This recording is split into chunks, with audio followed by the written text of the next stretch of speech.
उत्तम आहे. सगळीकडे स्वागत होत आहे, लोक थांबतात रस्त्यामध्ये, लोक थांबून स्वागत करतात, त्यांचा प्रेम आणि आशीर्वाद देतात. एकंदर चांगला प्रतिसाद आहे. दुसरीकडे दिल्लीत जे चालू आहे आपण पाहिलं असेल तर शिष्टमंडळ आज बैठक घेणं होतं, मात्र अद्यापही कोणती बैठक झालेली नाही. दिल्लीत एक भयानक प्रकार सुरू आहे. शेतकऱ्यांना जसं आपण पाहताय अतिरेकी असल्यासारखं त्यांना वागणूक मिळत आहे आणि हे दुर्दैवी. आपला कृषीप्रधान देश आहे आणि अशी वागणूक शेतकऱ्यांना मिळणं, अन्नदात्यांना मिळणं हे भयानक चित्र आहे. जळगावमधून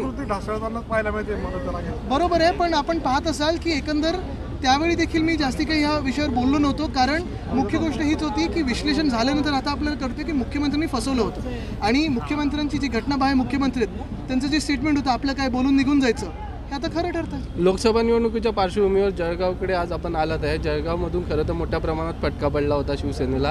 आजची परिस्थिती काय आहे? आज ज्यांना जायचं होतं ते गेलेले आहेत, पण आपण पाहताय मध्यंतरीच्या काळात उद्धवसाहेबांच्या देखील 1-2 इथे व्हिजिट झाल्या होत्या आणि तेव्हा देखील असाच प्रतिसाद होता. जनता पूर्ण महाराष्ट्रात ही उद्धवसाहेबांसोबत आहे. अशोक चव्हाण भाजपाकडे गेले, आपल्याकडे काही त्याचा परिणाम होईल असं वाटतं का? आपण पाहता सगळे इथं सोबत आहेत. गांधी तीर्थ, निसर्गाच्या सानिध्यात महात्मा गांधींच्या जीवनावरील जगातील पहिले मल्टीमीडिया म्युझियम. आजच भेट द्या. गांधी तीर्थ, जैन हिल्स, जळगाव. अधिक माहितीसाठी www.gandhifoundation.net वर व्हिजिट करा.